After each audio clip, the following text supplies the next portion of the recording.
Tudo bem, galera? Bem-vindo ao canal Dialética do Avesso. Eu sou Rodrigo Cavalcante e hoje nós vamos dar continuidade ao nosso curso para compreender o Capital de Karl Marx. Mas antes eu queria relatar um fato triste de ontem e prestar uma pequena homenagem a um dos grandes marxistas e filósofos brasileiros que faleceu ontem, e eu estou falando do Rui Fausto. O Rui Fausto faleceu ontem de infarto. É um pensador foi um pensador muito original, brasileiro. Contribuiu principalmente na compreensão do Capital. Eu ouso dizer que foi o pensador brasileiro que mais contribuiu na dimensão filosófica do Capital, em esclarecer a dimensão filosófica do Capital, principalmente a relação entre a dialética de Marx e a dialética de Hegel, a relação entre o Capital e a ciência da lógica. O Rui Fausto tem uma obra muito vasta. Ultimamente, há 10 anos, ele vinha estudando as revoluções do século XX e escrevendo mais sobre política, mas durante muito tempo ele escreveu muito sobre lógica, sobre dialética e sobre o Capital. Então, antes de adentrarmos no nosso curso, no comentário do Capital, eu queria mostrar alguns livros fundamentais para quem quiser conhecer um pouco do Rui Fausto. São livros que eu recomendo. Futuramente no canal vou fazer um livro sobre os comentadores do Capital, e ele é com certeza um que vou falar também nesse vídeo. Mas ele tem um livro dividido em 3 volumes, que é o grande clássico dele, que é realmente um trabalho profundo de pesquisa sobre a lógica, sobre o Capital, sobre a relação política, sobre a relação entre a dialética de Marx e a dialética de Hegel, que é o livro Marx, Lógica e Política.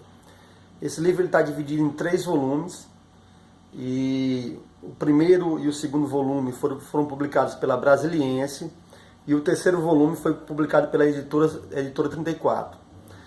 Mas nós tivemos também uma atualização do volume 1 do Marx, Lógica e Política, que foi publicado pela Voz, com o título Sentido da Dialética, né?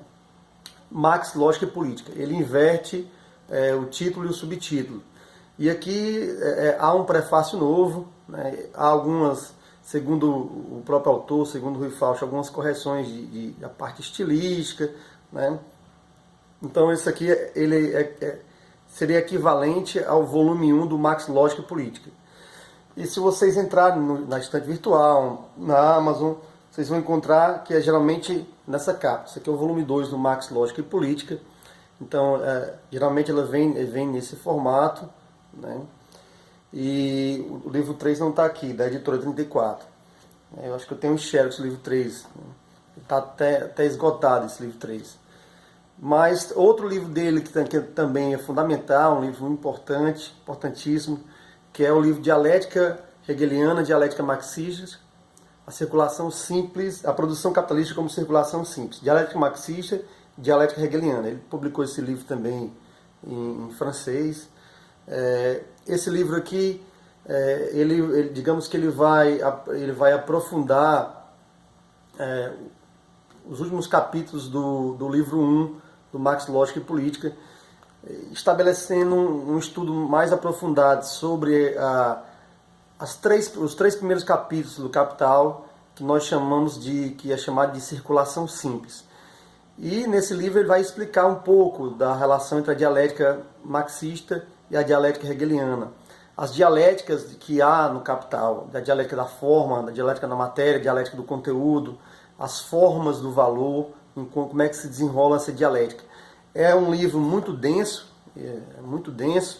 então é possível que vocês sintam dificuldade de lê-lo, mas se você chegar até o final do livro, mesmo não compreendendo o livro na sua totalidade, você sai com um ganho intelectual, você sai com uma dimensão mais aprofundada dessa dialética no Capital.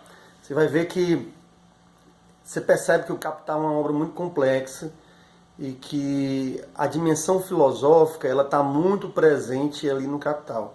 Então, o Rui Fausto deixa muito claro isso, como é que a lógica e essa parte filosófica está desenvolvida no Capital. Então fica aqui a nossa homenagem, a homenagem do canal Dialética do Avesso a Rui Fausto, que foi um grande pensador, um grande intelectual, que mesmo eu não concordando com tudo, com todas as teses que estão no Marx, Lógica e Política, apesar de eu concordar com a grande maioria das teses, eu até publiquei no Facebook ontem que um grande intelectual ele sempre tem a vantagem de nos ajudar a pensar. Então, quando você lê o Rui Fausto, você sente isso e você ganha isso. Ele te ajuda a pensar, ele te ajuda a ver alguns elementos no Marx, por exemplo, que dificilmente você conseguiria ver por si só, inicialmente. Então é sempre um ponto de apoio. O ideal é que você se apoie nesses intelectuais, se apoie nos cursos que vocês assistem, mas que vocês busquem fazer a leitura de vocês, tentando realmente buscar uma autonomia. Essa autonomia ela é menor no começo, quando você começa a estudar uma obra, começa a se apropriar de um autor, mas o importante é que você desenvolva no processo essa autonomia. Então fica a referência, fica os livros do Rui Fausto, fica a obra dele, apesar de discordar inclusive de das análises políticas, ele vem escrevendo muito sobre política, sobre a esquerda, discordar uma boa parte dessas análises aí, mas como eu falei anteriormente, discordando ou concordando, um intelectual de grande porte como ele te ajuda a pensar, te ajuda a sair do locus comunis, a sair do senso comum e pensar numa configuração maior. Então, como é uma tradição na esquerda, Rui Fausto presente. Então, vamos agora dar continuidade ao nosso curso sobre o Capital. E nós paramos, sempre relembrando que nós estamos trabalhando aqui com a edição da Boitempo, a edição traduzida para o português da Boitempo. E nós paramos na página 121, onde eu estava falando da questão do valor de uso, valor de troca, do trabalho concreto e do trabalho abstrato. E eu vou retomar o último parágrafo que eu citei no vídeo anterior, para a gente retomar isso aí, a discussão. Que seria na página 121. Como valores, aí o Marx está trabalhando com duas mercadorias, digamos assim, que é o casaco e o linho. Aí ele fala, como valores, o casaco e o linho são coisas de igual substância, expressões objetivas do mesmo tipo de trabalho. Mas a alfaiataria e tecelagem são trabalhos qualitativamente distintos.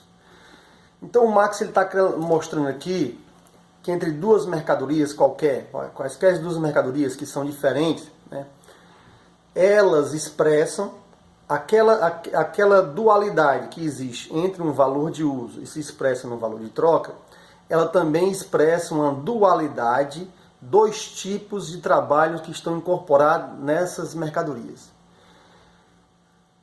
Seria o trabalho concreto, onde eu percebo as determinações, as qualidades desse trabalho. Por exemplo, um é casaco e o outro é linho.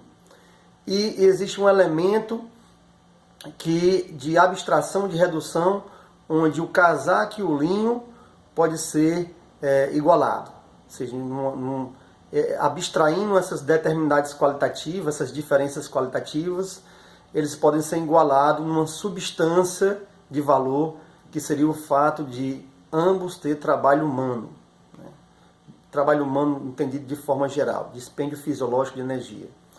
Então o Marx está aqui trabalhando a dualidade entre o trabalho concreto e o trabalho abstrato que estão incorporados nas mercadorias. Um valor de uso e um valor de troca é expressado em um trabalho concreto e um trabalho abstrato. O trabalho concreto seria o trabalho criador desse valor de uso. E o trabalho abstrato seria o trabalho que se manifestaria na criação do valor de troca, né? Entendido como essa relação de valor. Então Marx continua, né? Há, no entanto, circunstâncias sociais em que a mesma pessoa costura e tece alternadamente, de modo que esses dois distintos de trabalho são apenas modificações do trabalho do mesmo indivíduo. E ainda não constitui funções fixas, específicas de indivíduos diferentes.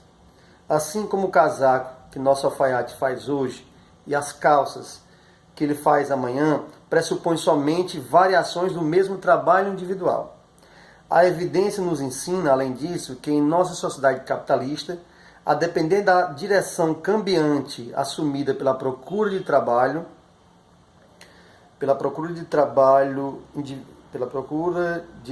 individual, aliás, pela procura de trabalho, uma dada porção de trabalho humano será alternadamente oferecida sob a forma de alfaiataria e da tecelagem. Essa variação de forma do trabalho, mesmo que não possa se dar sem atritos, tem necessariamente de ocorrer. Abstraindo, isso aqui é importante, abstraindo da determinidade da atividade produtiva e, portanto, do caráter útil do trabalho, resta o fato de que ela é dispêndio de força humana e de trabalho. Alfaiataria e tecelagem, embora atividades produtivas qualitativamente distintas, são ambas dispêndio produtivo de cérebro, músculos, nervos, mãos e etc. humanos. E, nesse sentido, ambas são trabalho humanos. Elas não são mais do que duas formas diferentes de se despender força humana de trabalho. Então, aqui o Marx usa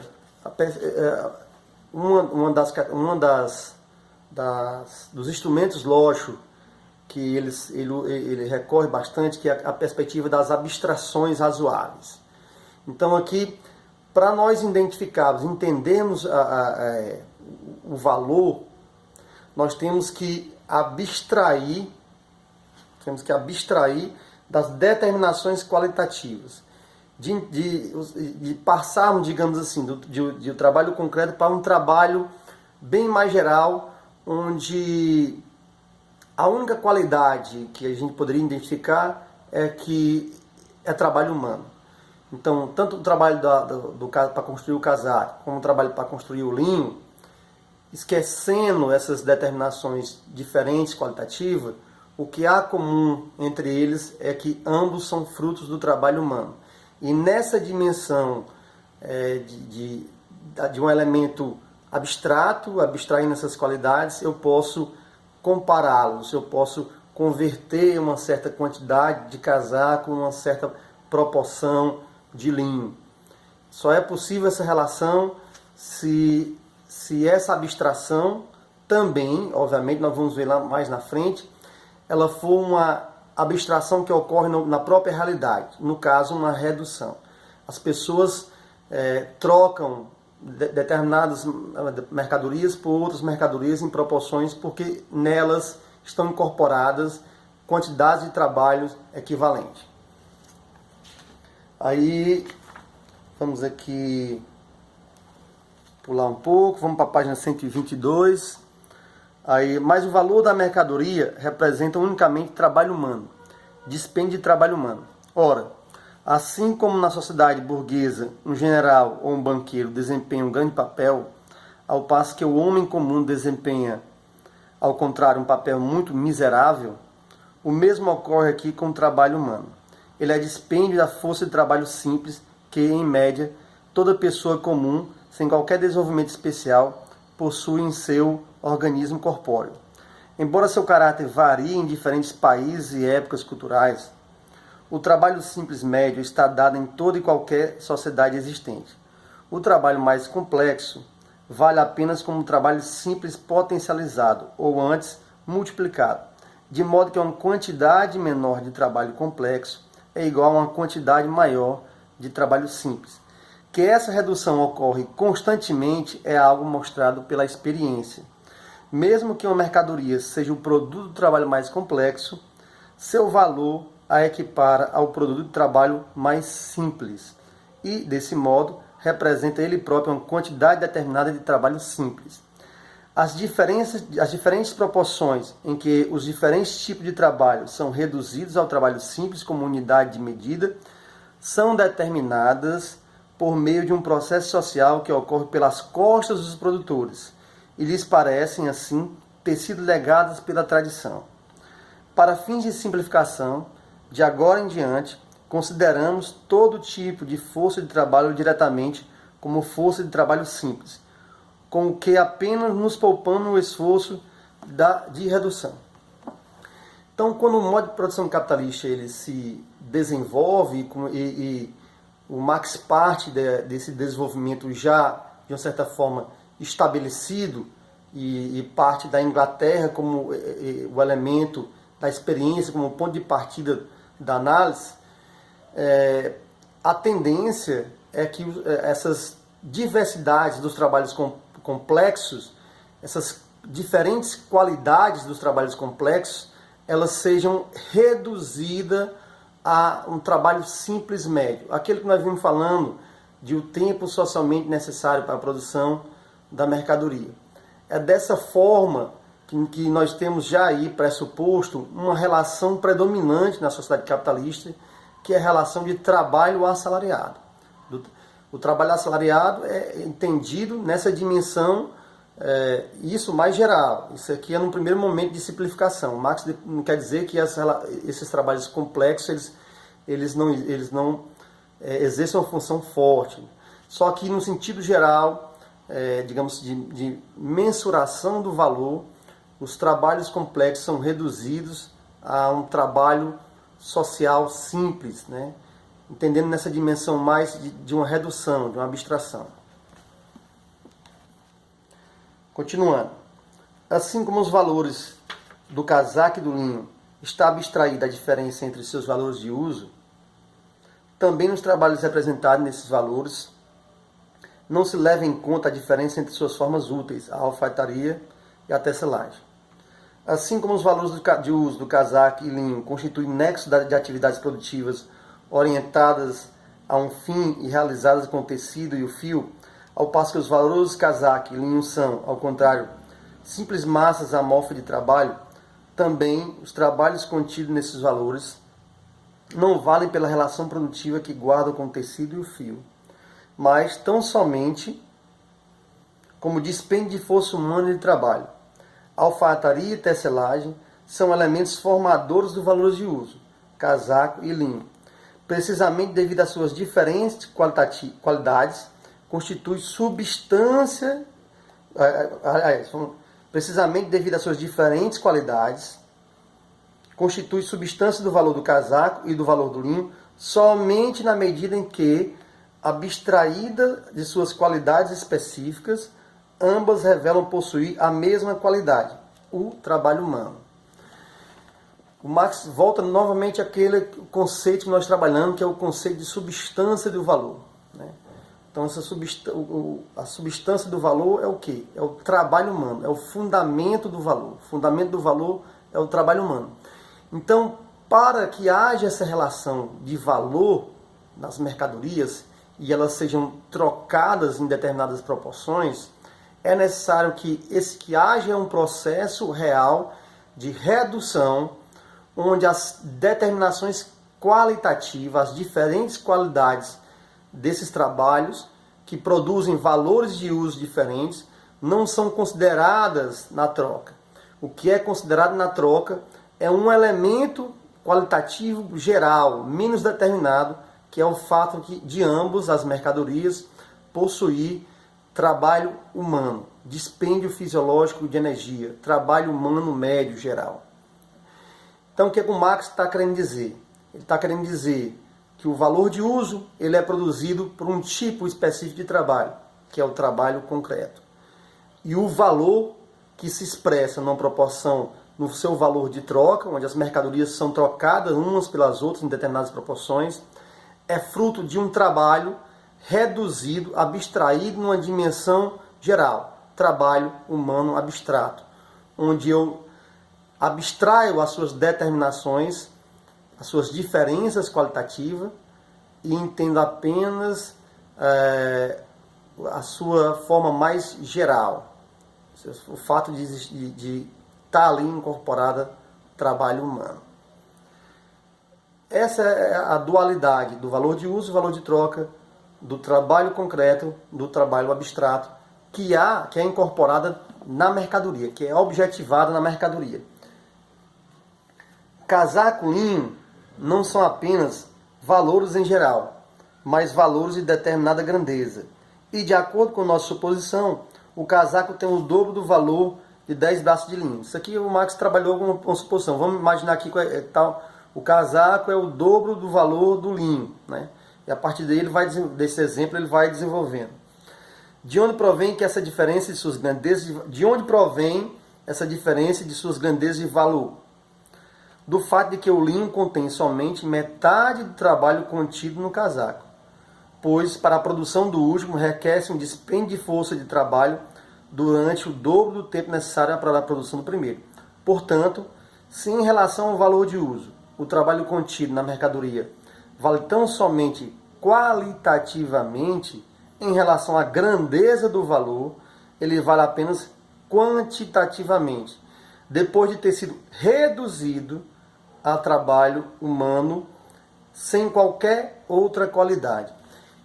Então pensa, olha só, não se trata só de uma generalização, não é apenas uma abstração subjetiva, onde eu vou eliminar só subjetivamente, ou no sentido lógico, as características de um trabalho do casaco, as diferenças do casaco e as diferenças do linho, e vou trocar uma pela outra. Não, essa relação de troca entre mercadorias, ela ocorre na prática, na sociedade. Essa redução ela ocorre na prática.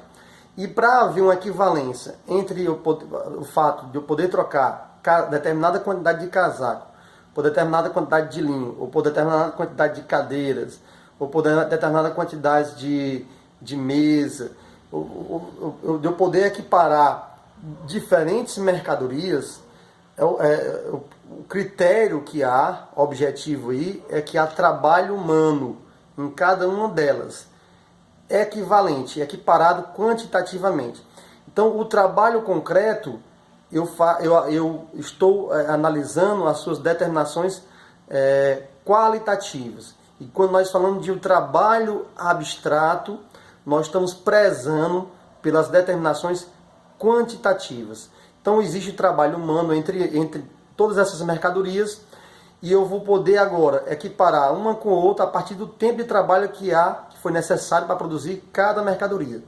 Lembrando que esse tempo de trabalho não é um tempo de trabalho individual, mas é um tempo de trabalho social, é um tempo de trabalho médio, né, que é necessário para produzir o casaco, o linho, a cadeira, a bola, ou qualquer outra mercadoria.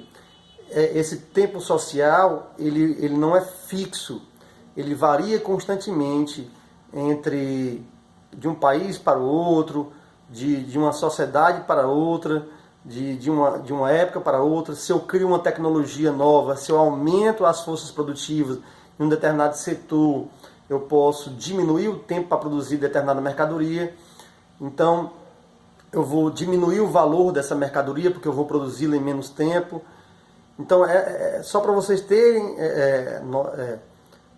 noção dessa dialética que há entre o trabalho concreto e o trabalho abstrato, objetivado nas relações de valor da mercadoria. Então, nós vamos encerrar aqui. No próximo vídeo, eu já vou começar falando sobre as formas do valor, as diversas formas do valor, né? Até chegarmos no valor equivalente, que vai dar origem ao dinheiro. E só para encerrar aqui, gostaria de dizer que eu vou abrir algumas playlists novas. Uma é Pensadores do Brasil, e o vídeo que eu estou preparando, primeiro pensador do Brasil, Pensadores e Pensadoras do Brasil. O primeiro pensador vai ser o Chico de Oliveira. Uma outra playlist é uma playlist sobre teoria da história, que é um ramo eu estudei durante muito tempo e que, devido à questão da minha tese, eu venho estudando pouco nesses últimos anos, últimos 3 anos e pouco, só que eu pretendo retomar um estudo de teorias da história e vou fazer um vídeo sobre o Hayden White, sobre o livro Meta History, o Hayden White. E um outro vídeo que vai entrar na playlist que já foi criada de atividade intelectual, vai ser um vídeo sobre a história da literatura ocidental do Otto Maria Carpo. Então é isso, assim, o canal ele está avançando aos poucos e a pretensão é que a gente possa trabalhar alguns conteúdos com mais qualidade e também ampliando a nossa área, além da questão do nosso curso sobre capital, debater outras áreas do conhecimento. Ok? Agradeço pela atenção, peço que quem gostou dê o like, comente, acione o sino das notificações para que o canal possa crescer e que a gente possa ampliar o debate sobre o capital, um debate sobre a teoria marxista, um debate sobre o conhecimento. E é isso aí. Vamos lá e até mais. Obrigado.